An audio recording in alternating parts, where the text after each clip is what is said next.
Hello again, everyone, and welcome to another edition of the Inside Lowell Daily Pulse, the Monday, September 29th edition of the Daily Pulse. I'm your host, Teddy Panos, coming here from the WellPoint Studios here in downtown Lowell, joined this morning by my special guest co-host, none other than former City of Lowell Elections Director, former state elections official, former congressional aide, so many other things he's done. Fun things. But his claim to fame is he's a fellow high school graduate of the Drake and High class of We'll Leave It Blank, along with my sister. Yeah. Greg Pappas is here. How are you, Greg? Good. Thank you.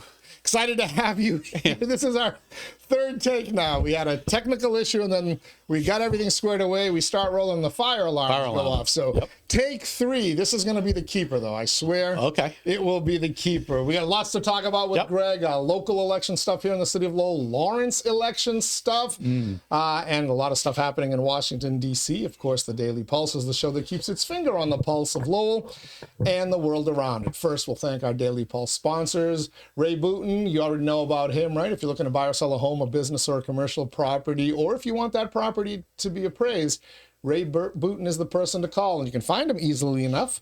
realestaterayBooten.com. Watch on our Facebook page later on today, as a matter of fact, a couple of new properties, new investment properties in Lowell, multi-unit properties Ray is listing, so you don't want to get shut out of that. Thank you as well to WellPoint, the only health plan offering healthcare benefits exclusively to Massachusetts GIC members. At WellPoint, your whole health is their whole point. Thank you to Ray. Thank you to WellPoint. Some other sponsors we'll thank in a little bit. But let's get right down to it with Greg. You're the former elections director in the city of Lowell. Your successor, Will Rosenberry, sent out the press release last week that mail-in ballots have arrived. The paper ballots are actually at Lowell City Hall, and they've been mailed out to those who've already requested to vote by mail. So if you've already have made that request, watch for your ballot arriving any day now, if it hasn't already. If you do want to vote by mail, you have some time to do it, to hurry up and put your request in, but you have to request it, because the city won't send you out the mailer, as happens with state elections. State law, not a municipal law, which we'll talk about in a minute or two. But with the ballots out, I went and I took a look at all of the sample ballots, and sure enough, there we go. District 5, Kim Scott, the incumbent, Sherry O'Connor Barbosa, the challenger. She is on the ballot, Sherry Barbosa, despite the fact that there was a challenge placed to her signatures, and despite the fact that the Lowell Election Commission made a ruling that you say runs counter to the state's election laws. Last time you were here, we speculated on whether Kim Scott would actually file an appeal in court. I had erroneously said district court. It's Superior Court. As you mentioned to me, you said Kim Scott would win that case and get those signatures that were in question tossed, despite what the Lowell Election Commission said. Why do you believe Councilor Scott did not file that appeal? It's her choice. I mean, like you said, I think one of the main points probably is you know, if you got a candidate running against you for city council, it's also running for school committee. That's a pretty good candidate if you're going to have one. I mean, they can't make up their mind which one they want both. So that's not going to sit too well with the public. So it's not like she's going to have a problem winning. I mean, I really thought she would, because it was so easy to knock them off. That should have been knocked off at the challenge level. The city solicitor and the director agreed with me. Yeah, they said they made one of the board members. At the election commission, both the elections director read the state law, which says P.O. Box cannot count. It's right there. And you highlighted the last time you were here that there is a provision for folks who want to be in some kind of a protect confidentiality program. There is a form for them to follow. It was not followed in Lowell. City Solicitor Corey Williams said the same thing. He gets a vote. He becomes the fifth vote on the election commission, but still 3 of the 5 election commission members said, no, we're gonna keep those signatures valid, and we're gonna let Sherry O'Connor Barbosa appear on the ballot against Kim Scott. You said it would get tossed in court. Quickly. I've seen it done several times in the state, around the state. Okay. 2 seconds gone. Look at it. Go, what are you bringing this here for? So here's my question though. Does this set a precedent for future elections. In other words, in the future, I assume that the elections director, now there was a mistake made in the elections office. They didn't catch the P.O. box Right. on one of the signatures. That's what the board's there to remedy that. The board was asked to remedy it and said, no, we're not going to. So now you've established in 2025 that a candidate was placed on a ballot with signatures that contained a P.O. box, not an address. Right. If I'm running in 2027 in the city of Lowell and I have some of my signatures tossed because they're P.O. boxes, I'm like, hey, what's good for the goose is good for the gander. Right. So did the election commission open up a Pandora's box for the city of Lowell in future elections? And what, in one way or another, will this end up in the court to basically have to rule again and maybe educate the Lowell Election Commission on doing their job? I mean, if somebody did it in town, if somebody went out there and intentionally got a bunch of PO boxes, just to do that, it's possible. We know how the groups are. I would not put it past seeing this in the future. Right, and then bringing it back, again, and then going to the, but it would end up. I would think the solicitor would have to, somebody had to take it to the court because they can't count them. You just can't, and that would only be for city elections. The state election, you have no, the election official kicks it out, goes to the ballot law in Boston, which is the secretary's office. The ballot law commission would just, no. All right. So interesting point. So in a city election, if I'm running for state rep in Lowell, I turn in my Lowell signatures to the Lowell election office, right? Correct. And then they file them with Boston Secretary of State. So the city of Lowell doesn't check them and certify them. No, city of Lowell checks them and certifies them. Okay. But they go to Boston for the filing, and then their state office and the state secretary's office prints the ballots. If somebody wants to challenge the signatures, they have to do it through the state because they're a state election office. Okay. State law office, state rep, senator. But the secretary of state's office won't challenge the Lowell ruling unless somebody else does. No, somebody will. We've had ballot law commissioners. Somebody would do what Kim did, say he's running for state rep, challenge another person who might only have 3 signatures. Bring it before the ballot law commission, of which one appointee is the governor, one's the secretary, I think, one's the auditor or the treasurer. There's 3 of them, and then the chairperson is the director of state elections, and then they'll make a ruling on all the signatures, and they will, like they always do. Any PO boxes, nope, they're off. Yeah. Okay. I'll be curious how this plays out in future elections. I think the election commission in Lowell already got us into one embarrassing situation with the Dominic Lay school committee. Yeah, that was years ago. Yeah, way back, not 2 years ago. Yeah, which you correctly told me what the law was, and that Dominic Lay would win in court, and he did, despite the fact many of us didn't believe it. But it's, to me, that's I want to see how this plays out, because I think if you're going to serve on an election commission or any commission, and you're going to ignore the advice of your expert, your election director, just had to read it too, or your city solicitor, right? And you just had to read it. It was right there. It's only one line. If you're going to do that, you probably shouldn't be serving on the election. Yeah, I'm not understanding why. I haven't. No disrespect to any of these folks. No, I haven't talked to any of them. I'm just curious. I mean, I don't know in the city. You worked with them, right? Yeah, I mean, they're all sharp people. The 4 of them, but it's one line. Exclusions. They tell you the exclusions, and PO boxes is one.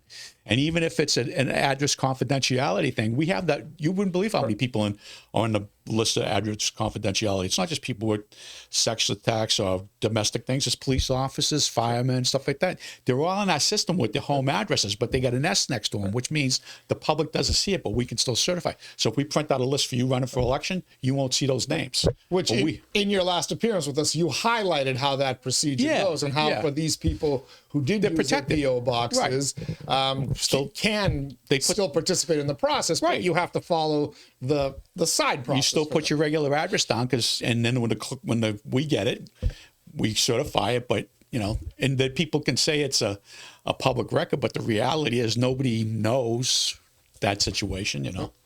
but they're on they can sign. That's why they're allowed to sign. They're on the system, but they got an X next to them. So, all right. I mean, they can always change the law if they want to, but they, if you start letting PO boxes and you got people from Ireland and England and Scotland and Greece, that's registering PO boxes in Lowell. That's kind of where my interest lies, and I would have loved to have seen Kim Scott challenge it, not because I didn't want. I love that there's a competitive race, and what I do, this is what I want. Yeah. But I think this is opening up a can of worms somewhere down the line, and I believe that the 2025 precedent the Lowell Election Commission set will come back to haunt the city in some way, shape, or form. Well, I'd say honestly, 25, 30 years ago, the guys, when I was a kid that I know, and you remember some of them, they probably would have done turned in 150 names and put PO boxes with them, whether they were real or not. Just write the names, put PO boxes, and just just for the fun of it, to see what would happen. But that's not, those people aren't around anymore. If you want to force an issue through the courts, but the courts would still kick it out. You need a change in the legislature. They're not going to change it to that. So the election ballots, again, the mail-in ballots are now available here in the city of Lowell. Let's take the trip up to 495 North and head to Lawrence, or we'll take the Lowell-Lawrence Boulevard. Wow. It's a much more scenic route along the Merrimack River. The city of Lawrence, they've got their election on November 4th as well. They ruled, much to the chagrin of the voting rights folks. I know 𝐃𝐚𝐢𝐥𝐲 put out a statement. They're all apoplectic. The city of Lawrence, earlier this month in September, said no mail-in ballots for November's municipal election, which they've done in past elections since the advent of mail-in ballots and the unfettered request or whatnot. Right. And this was all for COVID anyways. Correct. It was supposed to end after COVID. Yeah, it was so popular. It worked so well in 2020 and did it work beyond. well? Did it work well? 68,000 ballots found in a desert in California in a mail bag, and they were all one party. That's pretty good, but that's another story. Well, that's a story for another podcast. But why did the city of Lawrence make this decision? Well, turns out that in 2023, former city council member, Fidelina Santiago, was indicted on multiple counts of voter fraud, voter intimidation, and a bunch of others. She had 4 actual charges of unlawful voting. There were at least 4 more that as part of the plea agreement, she pled guilty to it. There were at least 4 more that were dropped. I assume as part of the plea agreement. I guess because with each count you add to the penalty, right? Whether it's jail time or fines or whatever. But as a result of that indictment in 2023, Fidelina Santiago resigned from the Lawrence City Council on August 26th of 2025. Yep. A little while after, huh? In other words, she served for 20 months on that Lawrence City Council with an indictment for voter fraud hanging over her head, one that she pled guilty to, mind you. She was on video. She was recorded on video reaching into mailboxes and taking ballots out. I saw, So her opponent, who lost in 2023, Vladimir Acevedo, lost by 152 votes. At the time, back in 2023, when the charges were first brought, 1 month after the election, said, I knew I won that election. I got my voters out. I knew I won. It was stolen from me. She got sworn. She got indicted in December of 2023. Got sworn into office, served for 20 months, and voted for 20 months. I don't get that. How many times was she the swing vote? And what does that mean for her? Well, we know, but they'll never go back and check them. But I mean, So, and kudos to Tommy Duggan, my former colleague at WCAP, the editor of the Valley Patriot. I think he still calls his podcast the Paying Attention podcast. But Tommy said, hey, these guys on the Lawrence City Council did absolutely nothing. They accepted her resignation, didn't say a word, and for 20 months allowed her to sit in those chambers to hear discussions, to argue in favor of motions and ordinances and vote on them, and she didn't belong on that seat. And why didn't they say anything? Why? That was Tommy Duggan's point. Why didn't any of you say something? And I get you're innocent until proven guilty, right? But there's got to be a mechanism if you're indicted on serious charges, and I would say unlawful voting is a pretty serious charge. It's a federal. You're in a mailbox. How is this woman allowed to serve and to vote? Right. Now, great, kudos, congratulations, Lawrence City Council, for saying we can't have this happen again, so we're not going to allow mail-in voting in municipal elections. So they actually saw what she was doing. They knew what she was doing. But they knew the exact mechanics of it and realized the Lawrence City Council was like very liberal, realized how easy it was to do it. Or maybe it was more widespread and she was the one that got caught. It does make you wonder. I know the YouTube censors are going to get all upset here and maybe put a little warning thing out there, but it makes you wonder that every time you see a prosecution brought forward for voting irregularities or voting fraud, it involves mail-in ballots. There was the one case of the kid from Drake who went and voted in Massachusetts and in New Hampshire, I think in 2020. Right. But 99% of the time you get some election law being broken, it involves a mail-in ballot. Right. Let me ask you a question. Did the feds bring any charges? So shame on me for not looking at it to see who actually brought these charges. Yeah. I hope it was I would hope the state's attorney general, Andrea Campbell, because she's not exactly busy helping get a legislative audit done, so she's got plenty of time. Well, she already said that the question looks like it's unconstitutional to pass. After she said it was constitutional to get it on the ballot. The attorney general has to approve it to get it on the ballot. Yeah. So I was trying to figure that one out. And I know her. I'm going to go I don't want to upset about Andrea. You said it was the first one you looked at. It was number one. You said it was constitutional. Now you're saying it doesn't work that way. We digress. Yeah, I'm sorry. But that stuff's important, though. But I'm laughing at these voting rights groups who are like, Common Cause, because they issued a statement. Well, they must be okay with what she did. It's right on video. You can see it. They're all upset about the Lawrence City Council. The first smart decision, mind you, they've made in the last 2 years was saying, hey, we got to cut the crap because this is too easy to do. Yeah.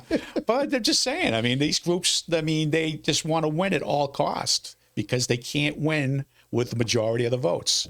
I mean, it's like 80-20. It's like 85-15 now. They don't have a chance. It's got to be all done, in a fraudulent way. So I'm just saying. I mean, I can't believe how many, people I talk to all the time too. They're like, there were longtime Democrats that they still. I talked to a former state rep out in Palmer, Mass. the other day. He says, that's not the Democratic Party anymore. I said, we all know that. He goes, look at what happened. What they say in which state was it the other day? Was it Iowa? Which state was it? 51,000 people in 1 month registered Republican, and 12 registered Democrat. 12. That trend that began before the 2024 election, continuing unabated. And since the Charlie Kirk assassination has actually sped up. Yeah, you've got a governor's race in Virginia that's now a dead heat. Right. I apologize. Governor's race in New Jersey. There is a governor's race in Virginia that it's too close to call. But New Jersey is now a dead heat in the latest poll of mind you, an Emerson College poll. Emerson's a very left. So it's they guys. This was before the Democratic candidate in there was revealed to be one of the people involved in the Naval Academy cheating scandal. I wonder how come that came out so late. I mean, they don't do their homework. Interesting. Yeah. But in Lawrence, they finally got to it. But I want to know how many votes were split, and you can look at all the roll call votes. Was the deciding vote. And are those votes invalid? Should they be invalid? I think they should be. An illegally elected person is. Yep. I think they should be, but just like I just think they should be. But that's up to a judge. So that's not up to us, unfortunately. It should be up to you're in the legislature. You should make a law that it shouldn't be, and so the judges have no choice but to follow the law and say, nope, we got to go back and repeal the laws because it's not right. Look, they weren't supposed to be there. Look, the laws are just suggestions. They're not really mandatory. Just look. Well, that's what America is anyway. Just look at the Lowell Election Commission. What laws? We'll interpret them. That's America. We're all crazies anyway. Yes, we are. 300 million people. We can scare the hell out of 8.9 billion people around the planet. So if they only knew how nuts we were. Well, that's what they do. That's why Bill Murray said that, was it? When mutts and mongrels were thrown out of, our forefathers were thrown out of every decent country in the world. It's true. That's what we are. It's true. We're chatting with Greg Pappas, former elections director in the city of Lowell. We got some stuff going on in Washington, D.C. we want to chat about with Greg as we do our little weekend in review here. First, let's thank all of our Daily Pulse sponsors. We've already told you about Ray Booten, licensed realtor in Massachusetts and New Hampshire. Find him online, realestaterayBooten.com. Thanks as well to WellPoint. At WellPoint, your whole health is their whole point. Washington Savings Bank, banking that feels like home. Make the switch now to Washington Savings Bank. TMI Properties, TMI Cares, developing and managing their own properties for over 30 years. Experience the quality of the care and the value of making TMI the choice for your home. Mahoney Oil, providing warmth and protection to Greater Lowell and Southern New Hampshire since 1925. The Greater Lowell Community Foundation, improving the quality of life through strategic, impactful philanthropy. And by Francis E. Preventure Insurance, the agency Greater Lowell has counted on to insure its most valuable assets since 1982. Thank you to all of our sponsors. Thanks to Greg Pappas for being here. So we mentioned you went to high school with my sister. Yep. Through the Drake school system. Vocabulary, the English language, I imagine were an integral part of your education. You had to know words and their meaning and to properly We even use had them. Mr. Duffy, Latin teacher, created a classical culture class for seniors, which broke down every English word into sections. ION means act of. And he basically, probably the reason I did very well in the SATs, all of us did, because if we didn't know the definition of a word, he taught us how to break it down and you figured it out. Yeah, so we did do a lot of, Perhaps some of those methods could be used today, because I don't think a lot of people on the left and those afflicted with Trump derangement syndrome, I don't think they fully grasp the definition of the word retribution.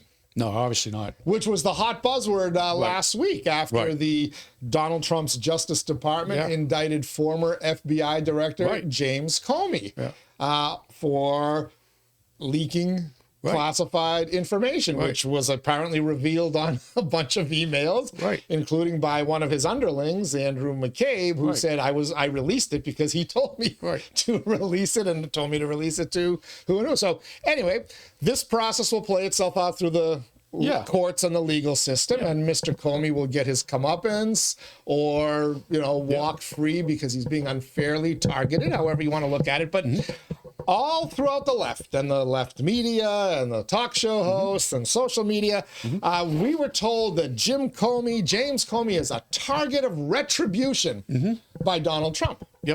So I personally would like to thank all of you on the left, all these years later, decade later, for acknowledging that what you did to Donald Trump was wrong and criminal. That leaking data, framing him for the Russian collusion hoax, and everything else that you've done, there's a lot more stuff coming. If Donald Trump is seeking retribution against his opponents, then that means his opponents have done something wrong or criminal.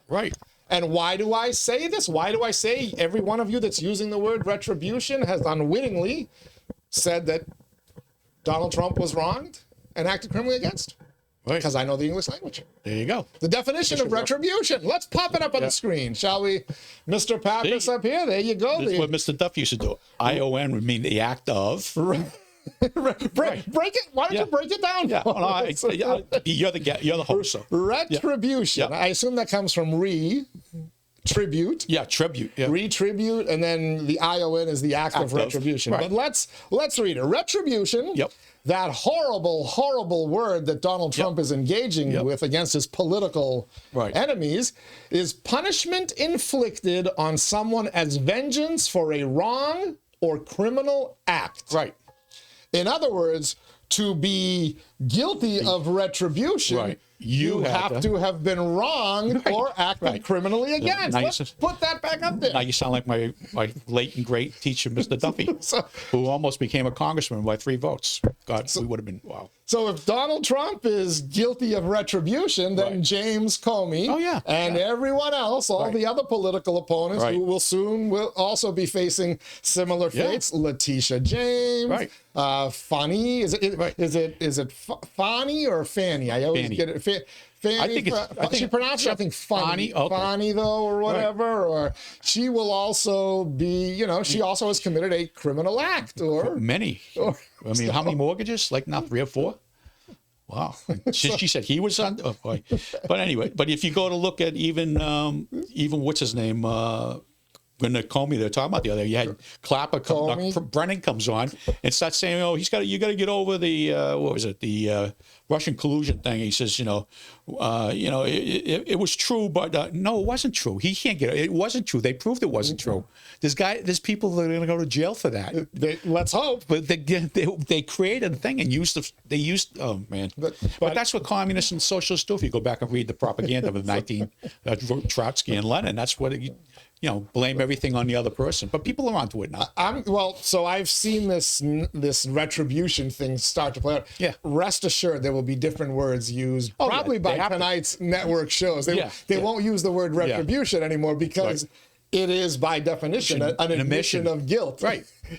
So you seek retribution against those who have wronged you or acted criminally against you. So I personally want to thank all of you here in Greater Lowell who have been afflicted with Trump derangement syndrome for finally admitting that you have committed criminal acts and wrongful acts against our 45th and 47th president of the United States. 2 more quick things from Washington, D.C. before we say goodbye. And we're going to do an abbreviated show today because as I mentioned, we had... That's okay. We got interrupted twice. But there was also an admission over the weekend that, was it 274 or 275 FBI agents were in the crowd on January 6th, 2021? And people that were there were saying that there were feds in the crowd instigating it. And it was obviously they were instigating because there's several pictures of the videos of them unhandcuffing guys. So why would they be handcuffing people unless they were doing something for the police to handcuff them? So they were doing the instigation acts to get handcuffed. They were trying to drive the crowd. And that's a communist thing. That's evil. That's the guy in the red suit with the horns and So we were told that on congressional testimony that there weren't any agents there. Then we were told there were a handful, and then we were told we don't know how many. So now we know there was at least 274, 75, whatever that. I've seen 2 different numbers. So they were there. That's crazy. The next defense is, they're now saying that, Christopher Wray called for them when he saw what was happening at the Capitol. Really? Yeah. And that's why they were in that crowd. Yeah. So my question is, so they weren't there, they got called for. Right. That's the justification. How'd they get there so quickly? Well, that's a good question because how fast you think it takes for them to show up at the headquarters, put on all that, the stuff that they were wearing, even with the backpacks and everything, and get to the Capitol there was a bus out back, remember? Remember Pelosi's aide? He had a bus out back there? Sure. Yeah. I don't know. But I'm like saying, it's just like, why do they want to do this stuff? I mean, it's and the only person, as far as the only person getting killed, I think was a woman who wasn't even doing. The guy shot her in the head. I'm waiting for that. I mean, he shot that Air Force. She's just standing against the wall, and the guy shoots her in the head. You saw it on film. You're talking about the Air Force officer, Ashley Babbitt. That was the only person who was killed. Actually, and if the January 6th thing was, if they were all criminals, why did Biden pardon the investigator of the Congressional Investigative Committee? Are they criminals? Worried about retribution, obviously. He did not That's want a good excuse. Liz Cheney and Adam Kinzinger and the rest to face retribution. But what happens if they are guilty? They're still not supposed to face it, right? Well, the facts are the facts, and that's the thing that people have walked away from them for. And it wasn't Joe. We know Joe wasn't there. So, listen, the Ashley Babbitt thing, I've seen conflicting videos and stories that she was actually smashing in a room. What happened, there were people there on January 6, 2021, who 100% absolutely committed violent crimes, attacked Capitol police officers and other law enforcement. About 25 or 30. And 100% should be going to jail. And they did go to jail. Many of them have subsequently been pardoned, had their sentences reduced, commuted, whatever. I have no problem with that. But what I do have a problem with is if there were federal agents inciting that violence, then Capitol police officers got physically attacked and some of them physically injured and harmed. with the direct knowledge and incitement Right. of the FBI Right. and other federal agents who may or may not have been acting Right. under the same. I'd be curious how many CIA operatives were in the crowd as well. Right. And that truth needs to come out as well. That cannot be hidden, because now you've got a bigger problem. Sounds like Gretchen Whittemore case. The guy ends up meeting these 8 guys that are going to kidnap Gretchen Whittemore, and he gets involved with them, and all 8 of them were FBI. And he's the only outside. What is that if it's not entrapment? They come to him and say, "We want to do this. What do you think?" And I mean, how does all 8 of them? And I mean, I'm sorry, The but plot to kidnap Michigan Governor Gretchen guys, Whitmer. I know people in the FBI. I have friends with some CIA and NSA. That doesn't. They're not that way. These are radical. More FBI informants than actual kidnappers in that case. Yeah. But again, we digress. You want to be stupid enough to get involved in that kind of a plot, even if you're being entrapped. Yeah. You deserve it. Yeah, but however, no. we should ask: doesn't our government have better things to do? Yeah. Than to try to entrap people? Right. in some of Exactly. these I mean, things, come or on. to incite a very serious You situation where get- people seriously got hurt. They're doing it in Michigan. Go look at Dearborn. Did you see Dearborn the other day? They're having I mean, it's. You wouldn't know the difference between that and being not Saudi Arabia, because they're more modern, but Iran. There were like 40,000 people all dressed in black, and they were all there, brought here illegally by Obama. And they took over the whole town. It's an invasion, and the people up there know it, and they're tired of it. I mean, come on. So we'll continue to follow these developments. And I'm sorry, they're calling for the death of America, the murder of America, but they're okay, and you shouldn't be investigating that. But I'm sorry, go ahead. We need to investigate the January 6th rioters and whatnot, which we did thoroughly, I believe. But let's also investigate the folks behind the scenes who have yet to be charged in what transpired there. Last but certainly not least, we may have a government shutdown. Yes, Greg. Right. Different one though. This one's going to be different. It's the sides are playing the blame game. Who's at fault for shutting down the government? The Democrats will tell you, Chuck Schumer, that Donald Trump is going to shut down the government because he doesn't want to restore health care benefits for the people that have been kicked off Medicare, and so that he could give tax breaks to billionaires. That's the Democratic narrative. Right. So the government must be shut down. But they're right. He did kick them off because they're illegal aliens. Also, they're not supposed to be on Medicare. They're not supposed to be collecting anything. So the Trump administration is firing back and saying, no. The Democrats are going to shut. They refuse to fund the government because they want us to fund Medicare, healthcare benefits for illegal immigrants who don't deserve them, which, by the way, is an issue here in Massachusetts because it's at the crux of the battle of the federal government threatening to withhold these funds. And in Massachusetts, we've I don't know if we can make people legal just by fiat because the federal government handles immigration law, but we're providing them benefits here in Massachusetts, and they're going to get kicked off. And then everybody in Lowell's upset about their taxes and everything. That's why you're paying for all this stuff. The money's not coming back because it's being used for that. So the point I want to stress to the audience out there is, so you got one side saying that they're kicking people off Medicare, legal people who are entitled to Medicare, they're kicking them off. The other side is saying we're kicking off people that don't belong on there because they're illegal immigrants. Right. Who do you believe? Here's a hint for you on who to believe. Remember that there was a bunch of people when you said that you and I and others said for years, for decades now, that, hey, why are we bringing people into the country, immigrants, legal, illegal, or whatever, and we're giving them Medicare? We're giving them welfare. We're giving them the services and the social services. That's not how it works. And what were we told over and over again, Greg? Yeah, no. That's not happening. It's against the law. They are not qualified to receive these benefits. I was told if I had $1 for every time I was told that. They're not supposed to be in public housing either. They're not supposed to be in any of it, including the former Inn Conference. You're not supposed to give these benefits to illegal immigrants. And you're supposed to be sponsored by a family member who's here. I have a neighbor next door to me from Kenya, and she's been waiting like 14 years for a sister legally. They came here legally years ago. And the poor thing, the sister comes to visit, but she has to go back. That's not right. And if you met her, you go, wow, I want this woman here because she's going to be a really good employee at some business. She loves the country. She likes it, but she really is sharp. You know, it's not. You know. But if it wasn't happening, Right. then why are we fighting? Why are we gonna shut the government down over something that wasn't happening? Insanity. It's like, you know, it's like, well, they're calling it the Schumer shutdown, right? And there's a couple of Democrats that even said they call it the Schumer shutdown too, including Senator from Pennsylvania. Joe Fetterman. Yeah, he's starting to figure it out. People in Pennsylvania tell him, look, we can't do this anymore. Philadelphia is eating everything for the whole state. You know, I got cousins in Philadelphia. It's a friggin' mess.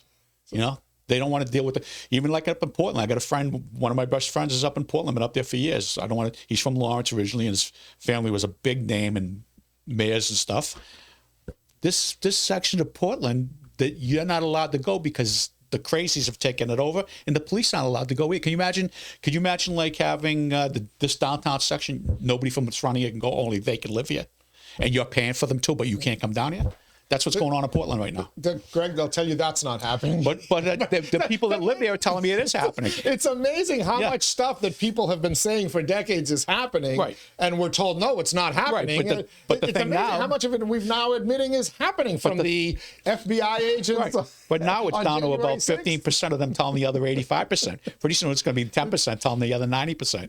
It's not going to work out too well. You know, the truth is always you got to deal with the truth. The truth. Somebody lies to me once, I consider them bad person. Shame on you for lying to me. Yeah. If you lie to me twice and I believe it, I'm the idiot. Yeah. So how much longer are you going to keep believing some of the stuff that keeps coming from the American left, folks? Because every day it gets, whether it's January 6th of 2021, whether it's people who shouldn't be on public assistance getting public assistance, or whether it's cheating by mail-in ballots, all this stuff that we were told never happened because it can't happen. No, we have robust vetting in place to make sure it doesn't happen. Wow. Three examples in one podcast make it happen. One thing regarding Washington, too? Of course you can. Massachusetts, right? In 2028, we have to do redistricting for 30. Did you see what Seth Moulton's talking about the other day? No. Talking about running against Markey. Oh, yes. I told that to people a couple of weeks ago, right? Do you know why he's talking about that? Markey in 2030. Because we're going to lose a congressional seat. We're going to lose 2. And they're going to cut him up to pieces because that's how it always works. So he has to make the jump now. They're going to cut him, and maybe Stevie Lynch will put Ayanna against him, probably put Laurie against, what's his name, against Moulton. And there's always the possibility they're going to have to create at least one Republican seat or they're going to have a problem because there's Republican voters in Massachusetts. You got to have one. So they're going to lose technically 3. You see what I'm saying? I mean, you're going to lose the 2 to go to another state, and you got to make one Republican. They're going to have, the days are over. You can't make them all. Well, why do they have to make a Republican? Because you can't be obvious about it. Just like in, what was it, the other day in Iowa? They made one Republican for the percentage of people that were... Yeah, you don't have to make it Republican, but you have to draw the district fairly so it's not to disadvantage. Not to disadvantage them, but to basically... And you can't use race anymore as a... and you never should have. ...thing for drawing a district map, right? Right, and that's the whole thing is that stuff started in the 60s where they started calling people minorities. That stuff needs to all go away because that's the stuff that divides everybody up. We never talked about that stuff when we were kids. That's just crap. Black, white, brown. I mean, go away. Just go away. Labels, I hate that. Half this, half that. Go away. But this thing's going to be very interesting in Massachusetts. Well, you were saying we were going to lose at least a seat in 2020. Somehow we survived that. Yeah, we know why. Now we know why they were counting the illegals, the people who weren't supposed to be getting all these public assistance. They're not supposed to count them, and they did. That's exactly what they did because we had what they're saying there was 710,000 of them in Massachusetts. You only need 660,000 to make one congressional district. Is that the number in Mass? Yeah, all over the country. Okay. So you need 660. So you divide your state population. I think that's the number you use. I think Dave Paleologos was doing it. But the point I'm making is that's why we should have lost it. So that extra seat in Massachusetts belonged to another state who had American citizens that didn't get the vote, have an extra vote that they should have. That's wrong. And then the same thing with the birthright situation. That birthright thing was all the case in the 1920s where a Chinese woman married to an American guy had a baby, but she wasn't American, and they granted her that the baby was American because she was married to an American guy. If they said very clearly, if he wasn't American, you both were, the baby doesn't. It doesn't work that way. There was a woman at Logan Airport from France had a baby, and she took her right back to France so would get a citizenship in France. It doesn't work that way in any country. We had it at the beginning of the country because we were new, where everybody who came here and firstborn, your parent, you just became an American, or there was no swearing in or anything like that. But people that just came here that first held office were still British citizens, and that's went away a long time ago under the like what's his name? So who's the Supreme Court justice? What's his name? You said it the other day. Current. Yeah. Roberts. Not Roberts. Alito, Scalise. No. Kavanaugh. No.